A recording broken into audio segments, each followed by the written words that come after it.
Asato ma sadagamaya tamaso maham jyotirgamaya mrityormam amritam gamaya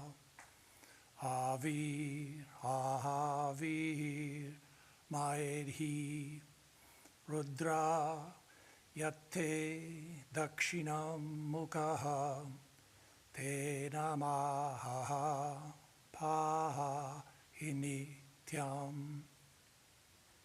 Om, lead us from the unreal to the real. Lead us from darkness unto light. Lead us from death to immortality. And reach us through and through ourselves, and evermore protect us from ignorance by thy sweet, compassionate face.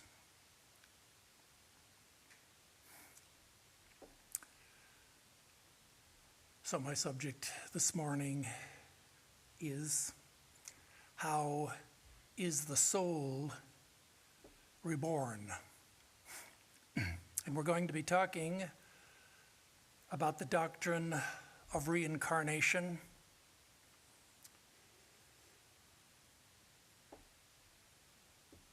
The great cycle of reincarnation has three stages: death and dying, life in the afterworld, and embodiment.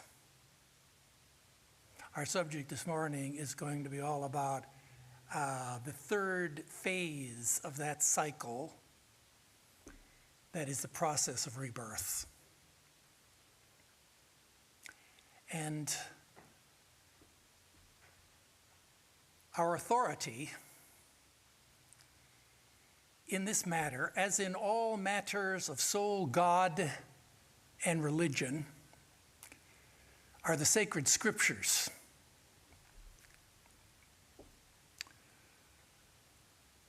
But the Vedantic scriptures are largely silent on this subject. Therefore, it's going to remain as a sacred mystery. But inquiring minds want to know. And therefore, students of Vedanta and students of yoga psychology, we may consider some ideas on the subject. Let's begin with the idea of the soul. A fundamental teaching of this Vedanta philosophy is that you are a divine, immortal soul. It's not that you have a soul, but that you are a soul. Really speaking, you are pure consciousness, the Atman. But that consciousness, when it's reflected in nature and localized, becomes the Jivatman, the soul. The Jivatman is the I consciousness within us. It's ourself. This I consciousness, this I, the first person, subject of all our experience, the center of the unified field, which is our world of perception, is the knower, is the enjoyer, and is the automatic or the autonomous free will agent of moral action. This soul, what we can call our spirit,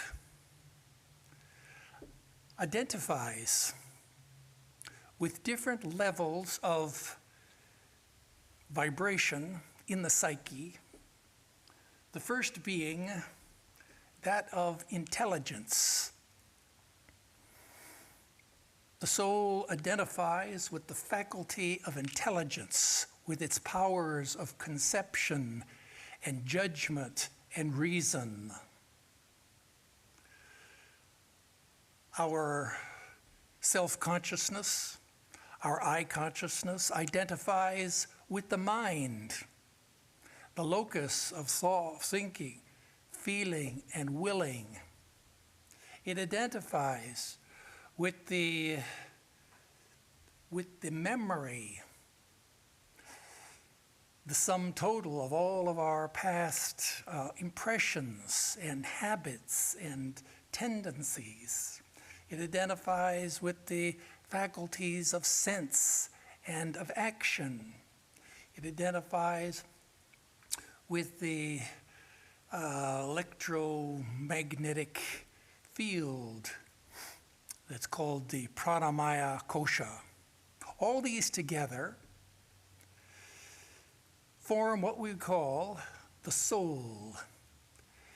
That is the reincarnating entity that at the time of death withdraws from the gross physical body and may or may not journey to an afterworld. Now, if the soul, that is, if the person,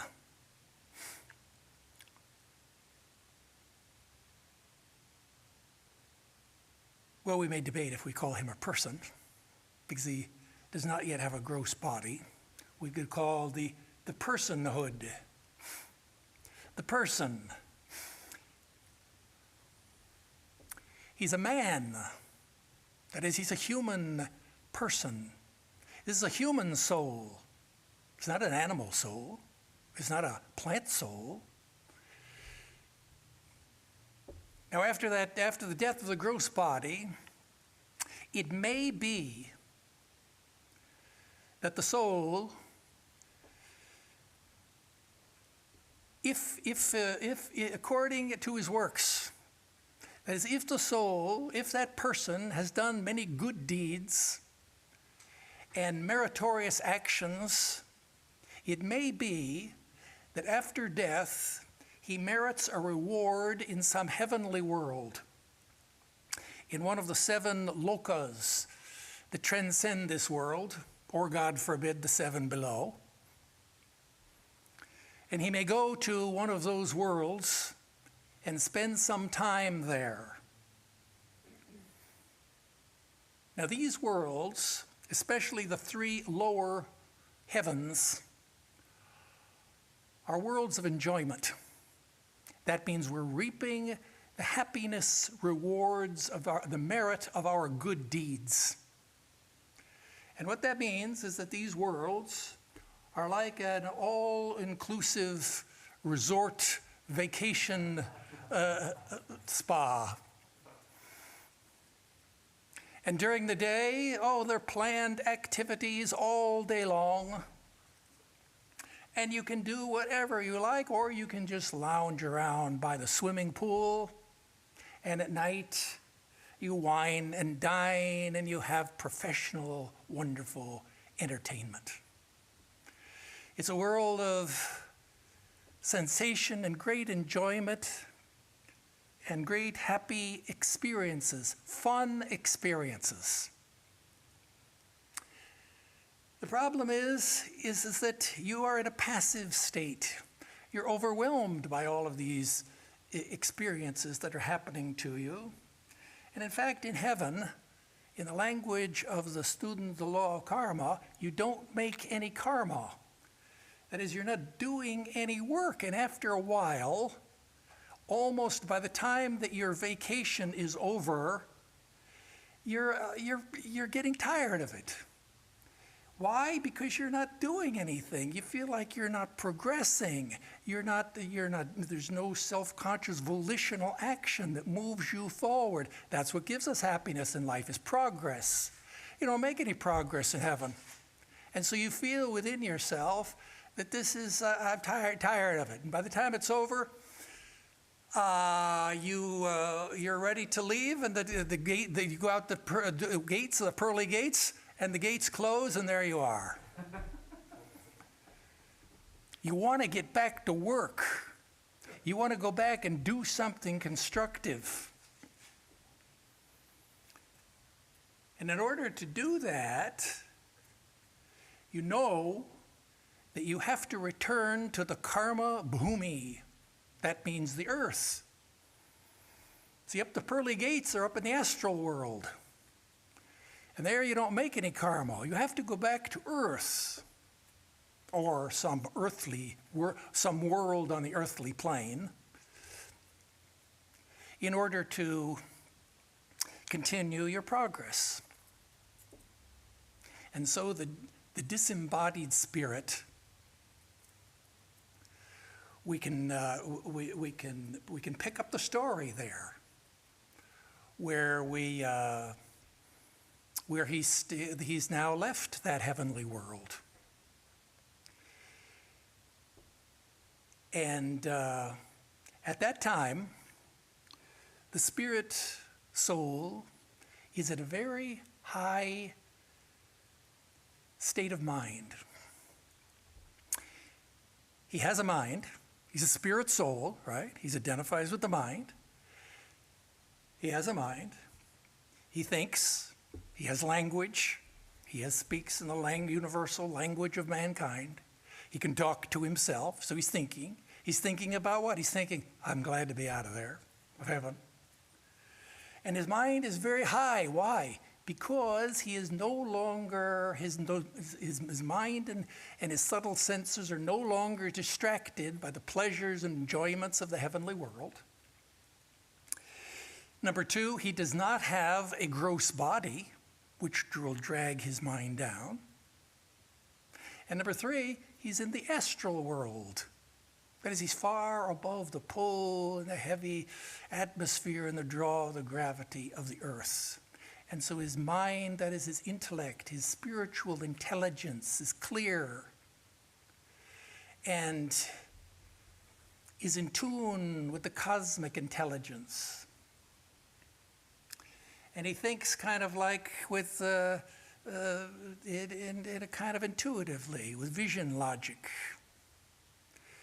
And he's thinking then about, now what am I going to do? I have to return to the earth. And he's thinking now about the earth. And his attention goes down. He thinks, yes, what are my past lives on the earth? He remembers those. He kind of flashes by his mind, all of his past lives on the earth and his possible future lives on the earth. And he realizes his purpose in life, which is to realize God, to realize the soul, to realize his true self. And he comes to understand the kind of life that he will have to live in order to take the next step forward in the progress towards his evolutionary goal. And with that understanding and thought in mind, he makes a conscious choice as to the time, place, and fitness of circumstance in his future birth. And this sets the course of his projection.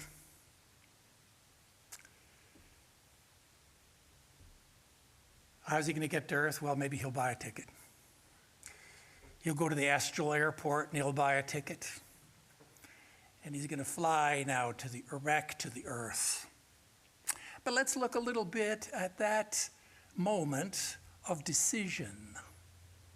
Decision. Because it raises the whole subject, which is integral to this doctrine of reincarnation, and that is the doctrine of karma, the law of karma. According to the law of karma, we have free will. Free will does not mean whimsical, arbitrary, radical free will, but we do always have the freedom to choose. But our options are always severely limited. Limited by what? Not limited by any force outside of ourselves, not limited by God or the gods in heaven or any deities or the forces of nature, but limited and constrained by our own past actions. Freedom and responsibility are two sides of the same coin. So you are free, but you also are responsible for all the choices which you have made in the past. Therefore, your options on that, therefore, are going to be largely determined by the sum total of those actions, which are called your prarabdha karma. We've discussed this in great detail on other occasions. That's the momentum of your past actions.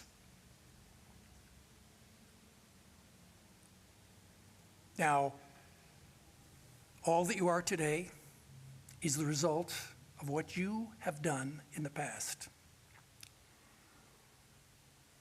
By the way, I'm giving you a strong interpretation of the law of karma. There are other interpretations that you will hear. You will also hear soft interpretations, more permissive interpretations. So I'm giving you the strong interpretation.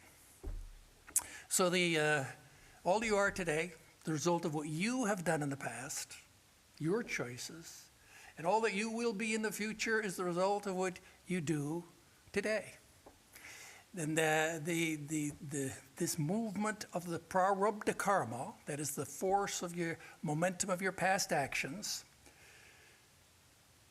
is very strong. And in fact, it's so strong that we could call it a kind of a destiny. When you're born, the scriptures tell us that your destiny is written on your forehead. Now, how is that? Well, that means is that all of your karma is such that your future is largely predetermined. Even though there's some free play in the mechanism. It's like you're like the captain of a huge ocean liner. Moving along, he is at the captain at the helm of the ship. He can turn the ship around whenever he wants to, but he has to account for the momentum of that vast, huge, weighty vessel. All that has to be factored in. So similarly it is with the soul. The soul has made a choice in accord with his prarabdha karma and aligned with the divine will, which is this law of karma, is part of the mind of God. That's the logos. It ensures that everything is going to work in its proper way. And so in that way, he, following his destiny, flying through the air, we can imagine that maybe like an atom, we can think if you release an atom into a pool of chemicals, that atom will not combine randomly with anything in the solution. Rather, it will go by laws of chemistry. It will gravitate towards those other atoms and molecules that it shares the proper valence levels and combine with them. Similarly, it is the soul now is heading now towards the earth, propelled by his prarabdha karma, and with in mind his mission. His mission is to be reborn on the earth, to assume a human body, and then to find his dharma and do his dharma, the next stage of his growth, his spiritual growth. That's his mission. Now let's look at the airport. Now we're on the airport at the earth. We're down in LAX. And the soul, as the spirit soul arrives, And waiting for him, there are guides. These guys with signs, you know, they're holding up their sign, his name. They're going to take him to the place of to his new home and to his new parents. But as we look there in the airport, we can see people are coming and going, arriving and departing. And the airport is very much like this world. At first, it may appear to us that it's so much confusion in the different, on the different concourses. We don't know that each person has their own storyline, their own clear-cut purpose and direction and meaningful action that is all working together in a great kind of enmeshed plan that all comes together. All these lines of karma are being drawn together in the mind of God. And so everything is happening there, that although it may look like a commotion of people coming and going, we know that it's not. It's not a chaos. It's a cosmos. And it's all happening because individuals have made their choices. Students of the law of karma do not believe in random chance. Students of the law of karma do not believe in the sisters' fate. You know, the three Greek sisters, they're up there spinning the thread of your life, and they're clipping, one's measuring, and one's clipping. No, we don't believe in those sisters.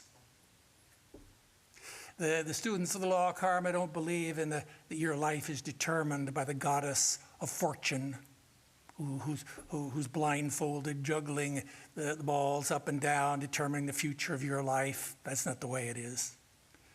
Students of the law of karma don't believe in moral luck, that somehow we're just born just by a lucky chance somewhere. It's all the spin of a roulette wheel. Rather, it happens by your own karma, which means your own self-conscious, volitional actions. So as we look at the airport and all the commotion there, we can sit back and we can smile because everything's perfect. Everything is happening exactly as it has to happen, according to the agency of the selves and the law of karma. Now let's say now the spirit soul, the disembodied spirit, he's on a mission. He has to find his parent. He goes to the home, he goes to the parents, he enters into the body of the mother, and now he has to build a body. He's a spirit soul. He's a disembodied soul. Now he has to make a body. Don't think that bodies are lying around waiting for him to enter into, like their houses, like their new houses that are already built, that you just go and move in. That's not the way it is. Our authority here in this matter, if you read in the complete works of Swami Vedarupananda, gave a detailed lecture entitled The Doctrine of Transmigration. In there he says that it is not correct for us to think that the soul enters into a body which is already made, which is already half made. No. That's a kind of a different doctrine. That's a doctrine of transmigration. Or sometimes it's called the doctrine of psychogenesis. It was a doctrine that was held in ancient Greece and in ancient Egypt And in fact, in ancient India, we find examples of the similar thing. And the idea there is that the spirit soul can leave the body and enter into another body and animate that body.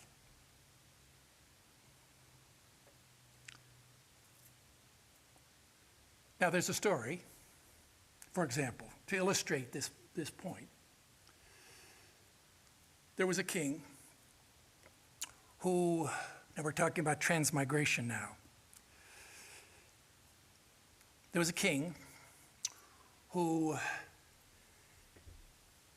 had an audience with a famous magician.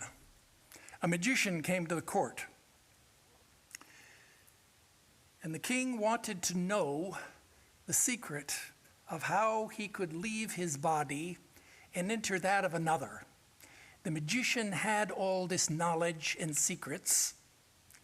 And so, seated before the king, he explained to him the process, the mantras, the mudras, and the ritual, just a very short ritual that he had to do. And the king was very happy that he had learned this occult secret. Now, the very next day, he went out riding with his court jester. And as he was riding through the forest, he came by and he saw there was a tragedy. A Brahmin had been bitten by a snake and he had died, and his body was lying by the side of the road. And the king, seeing that body, thought to himself, this will be a good opportunity for me to test out my skills. And so he sat down and he began to recite the mantra and to do the mudras and to do the ritual. He didn't notice that just a little behind him was seated a court jester who had overheard all those instructions the day before, and who was doing the same ritual and the same mantras. And in fact, when the king's spirit left the king's body and entered into the body of the Brahmin, at that very moment, the spirit soul of the court jester left his body and entered into the body of the king. And when the Brahmin shook himself awake and he stood up, what did he see? He saw the king, that is the court jester, mounting his horse. Say goodbye, see you later. And he rode off, leaving the king alone in the forest. And the king, that is the jester in the king's body, returned to the palace.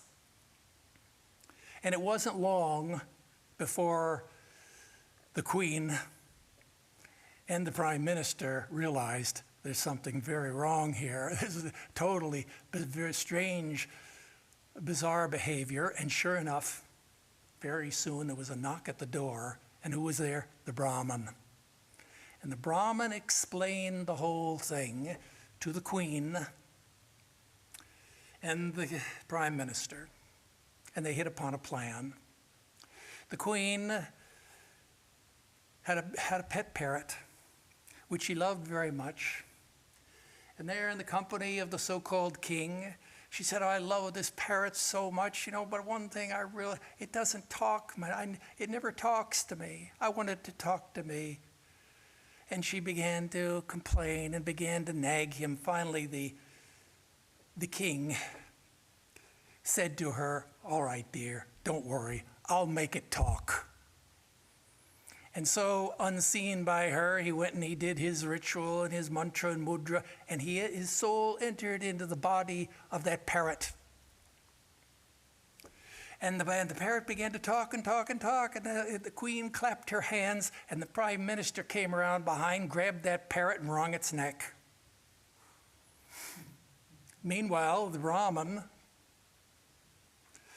did his ritual, left his body, and entered into that body of the king, and everything was returned to normal as it was before. So that's the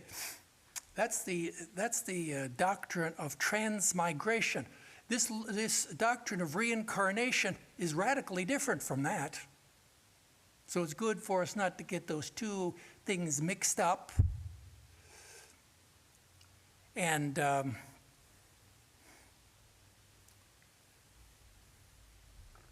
so we can return then to the storyline. The spirit soul now has his next project. He has to construct a body. Now, how is he going to do this? The way that first thing we have to remember is that he is going to do this in accord with natural law. And when we say natural law in Vedanta, we have these are particular definition of terms, that by nature, what is meant here is to refer to the great cosmic, the cosmos, that is nature with a capital N, which in Sanskrit is called Prakriti. This is nature. And in nature, everything is contained in nature, that nature goes from the causal to the subtle to the gross. That nature includes, when we say nature and natural law, we mean those natural laws which include intelligence, consciousness, mind, subtle mind, and gross material matter. So the disembodied soul now is going to begin construction. Let's say that he's going to build his body. Let's say it's like a house. He's going to build his house. Now, how do you build a house? Well, you have to have an architect. So you would hire an architect. The architect would then draw up blueprints. And those blueprints would be very detailed. You look at a blueprint, it just looks like a bunch of lines on paper, but it's not just lines on paper, because all those lines have implied intentionality, that's information. And all of that information is passed down to you have to have a contractor. The contractor has to be supervised. There has to be a conscious, intelligent supervisor of the construction process, the whole process, what comes first, second, third, how the building is, the plans aren't enough. And that contractor has to hire some subcontractors. Subcontractors have to hire the carpenters and the electricians, and they then in turn will handle the materials. That is, the lumber and the bricks and the wood and the wiring and the pipe and all the plumbing. And so it's in this way that the body is made. Now we may say, well, that sounds kind of strange, because we're used to thinking in terms of where do you start? You start with the materials. But here we see a radical different point of view. The Vedanta is going to give us everybody knows that story as it happens from the materials on. This is the backstory. Materials don't just create a body out of nothing. There's a whole backstory. There's intelligence. There's information. And information implies intentionality, which implies reason, which implies intelligence and consciousness.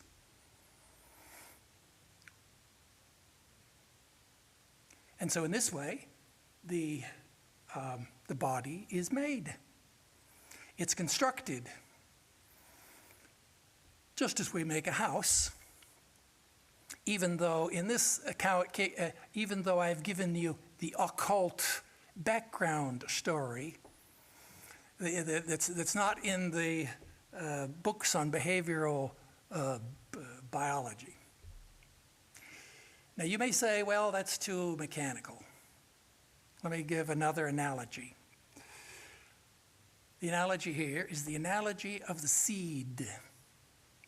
The spirit soul is like a seed. A seed has its coatings. It's a germ of life. The spirit soul is the source. The consciousness is the source of life.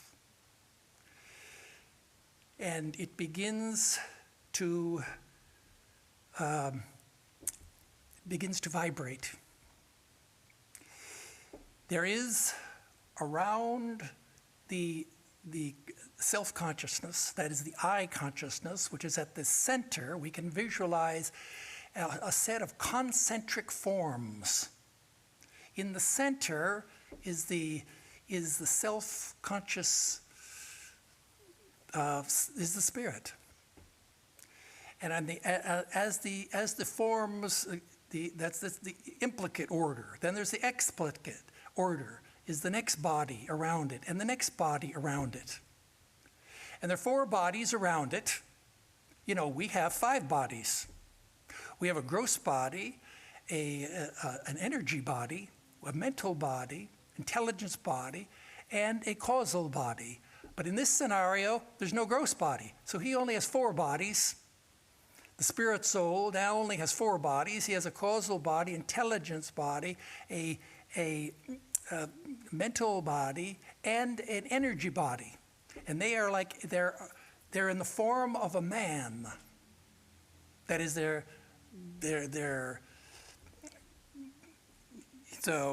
just like you've seen, maybe in a shop somewhere, you've seen these little Matryoshka dolls. That is, one Russian dolls that are made one inside the other. Similarly, it is here. Inside, and outside, until we get, there's going to be an outer body, and it going from the subtle to the gross. These bodies are formed by, it's good to think of these bodies as fields, like a magnetic fields. And the subtle body, the causal and subtle body, which make up what we call the transmigrating soul, with its thought forms and its meridians and its lines of, and its electromagnetic energies, all that contained in that subtle body, which is the soul, is going to function as a morphogenetic field that will, a field. A field means a kind of an area or a place in which all of the points are controlled by a force. So that field, everything within the domain of that field is going to come under control of that field. And so that field will begin to form and to work on what we would call gross matter, that is on atoms and molecules, nucleic acids and all that stuff. Remember that in this scenario, nature is all one thing. That is, there's no difference between mind and matter. Intelligence, mind, and matter are all one thing. It's just that there's subtle and there's gross, that's all. It's the same stuff. So it's not like there's some weird ghost there who's somehow trying to manipulate the lumber and the plumbing. It's not like that, because all of the lumber and the plumbing are themselves part of the same stuff as the agent. And the intermediary, the interface between the subtle body and the gross, what we would call gross matter, is part of occult physiology. It's called the prana maya kosha. That's the energy body. That's the etheric body. The etheric body works on the principle of sympathetic resonance. And that means vibration. And you know how if you take maybe the old example is that of a metal plate. Put the sand on the metal plate, you vibrate that metal plate, and that sand will miraculously form into beautiful shapes and patterns depending on the vibration that's applied to the plate. Similarly, it is here that the subtle body manifests not out of thin air, but out of the materials available, can manufacture, according to natural law, a physical body. Let me give you an example here, another example of the explaining this process. It's the important key here is the understanding of the field theory. Field theory. I don't understand it, but I'll give you an example. Field theory, basically, is just exactly what we've said. That, take a field. The importance of a field, you have to assume, it's not enough to assume it's just the material matter. You can't explain the process by materialistic explanation, doesn't work. You have to have a meta field. The importance of the field. Let's look here at a field. When we think of a field, we think of a baseball field. Think of a bunch of kids who don't know anything about how to play baseball. And what do? Well, they're going to go into, the coach is going to take them into a classroom and is going to pass out booklets to them, and each booklet is entitled How to Play Baseball. And each one of the kids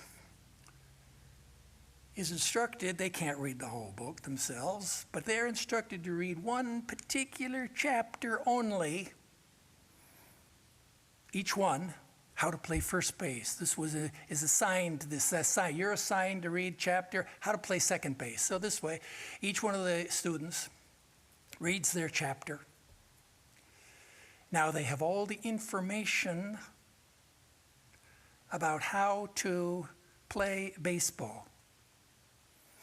You can see here the implicit analogy here with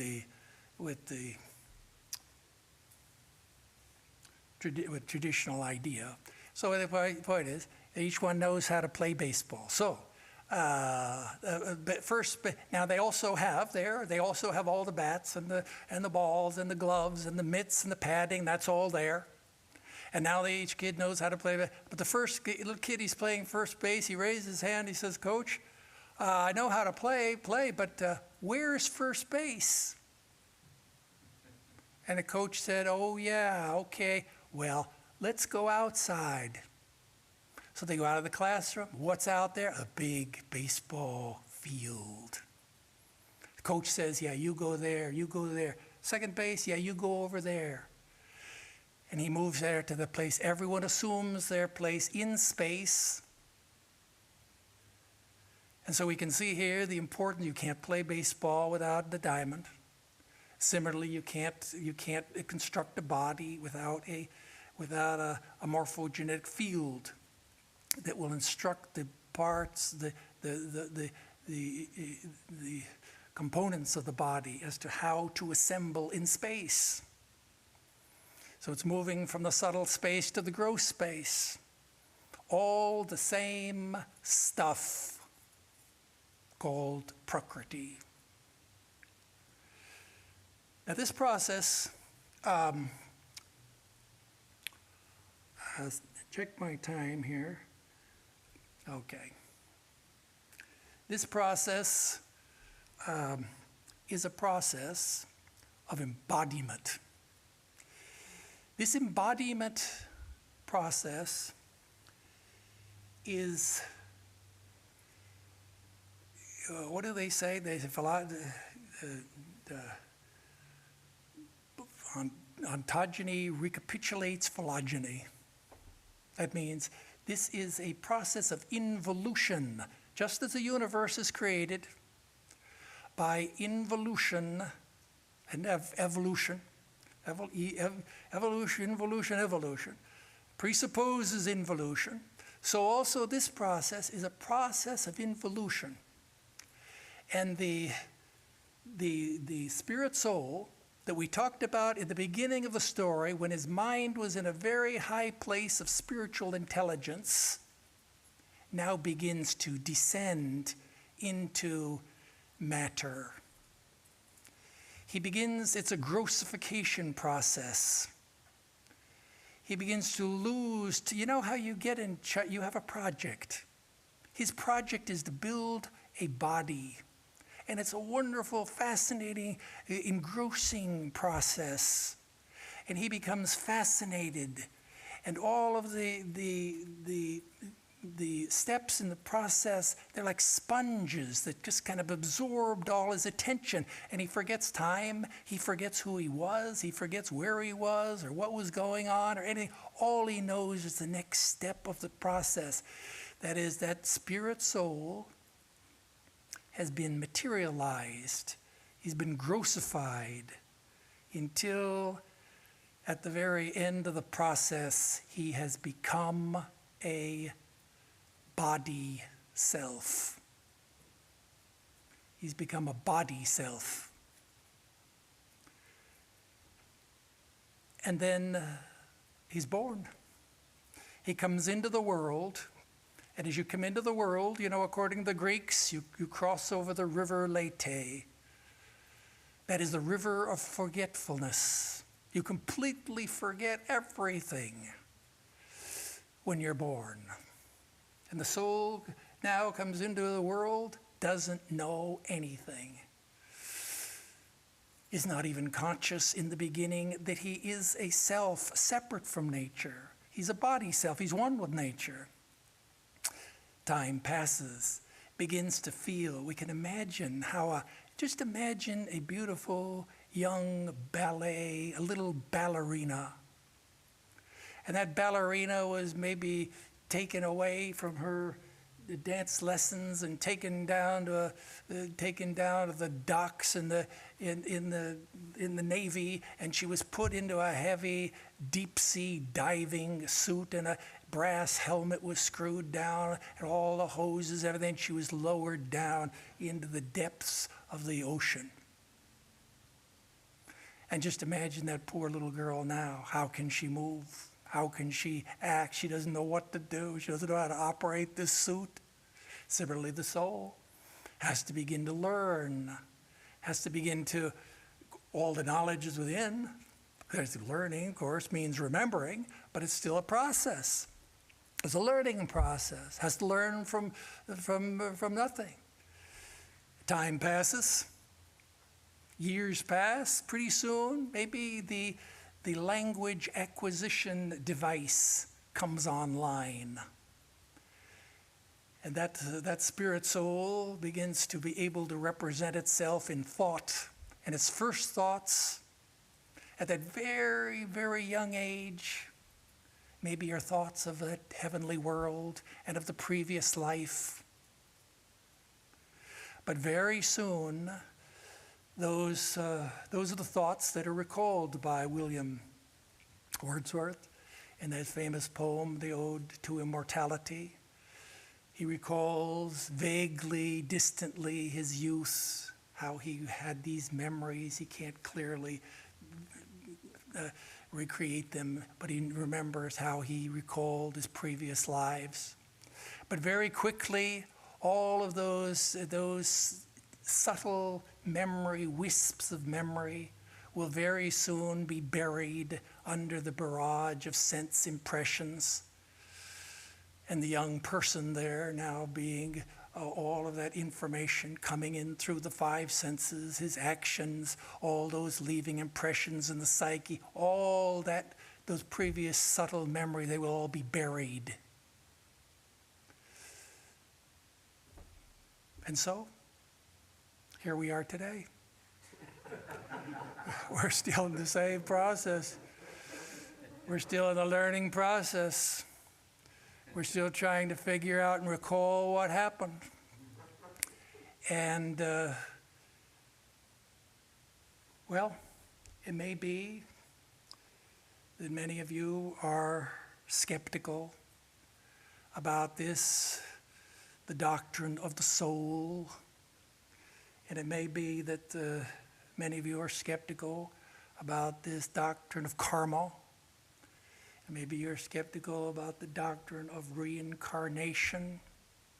And certainly you have questions about the account that the ideas I put forth this morning. But that's okay. Let it remain as a sacred mystery. What is important to us as students of Vedanta is that we contemplate and appreciate the doctrine of reincarnation in all of its phases, and that we come to see our predicament as moving around on that great wheel of birth and death, and resolve to take steps forward to liberate ourselves and realize our true nature.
Announcement? No.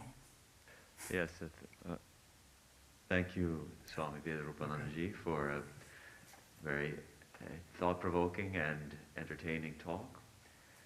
As the Swami stays at our Vivekananda house in South Pasadena, which is a shrine dedicated to Swami Vivekananda's stay there in 1900. Coming up this week, we have two worship services. We have coming up on Tuesday night, Shivaratri, which is traditionally the all-night worship of Lord Shiva. We will begin at 6 p.m. and it will be over around 1 a.m. You can join for as short or as long as you like. We are asking people to register online. And there will be 4 separate watches interspersed with talks on Lord Shiva and the tradition of Shiva worship. And then There will be also some prasad available, blessed food. The tradition on Shivaratri is to fast the whole day and the whole night. And the most austere among us do it without even a drop of water, or maybe just some fruit juice or a little bit of fruit or a little very light food. So as much as we're able. And then coming up on Sunday is the celebration of Sri Ramakrishna's birthday, which is begins at 10:30 a.m. and we will be celebrating Sri Ramakrishna's birthday on Sunday. That brings it, that's the end of our announcements. Om Dyo Shantihi Antariksha Ham Shantihi Prithvi Shantihi Apa Shantihi O Shadaya Shantihi Vanaspataya Shantihi Vishwe Deva Shantihi Brahma Shantihi Saravam Shantihi Shantireva Shantihi Same Shantirehi Om Shantihi Shantihi Shantihi. Om, peace is in heaven, peace is on the earth, peace is in the sky and in the waters. The herbs and plants and trees are full of peace. The gods are peaceful. May this eternal universal peace enter our souls and beings. Om, peace, peace, peace be unto us all.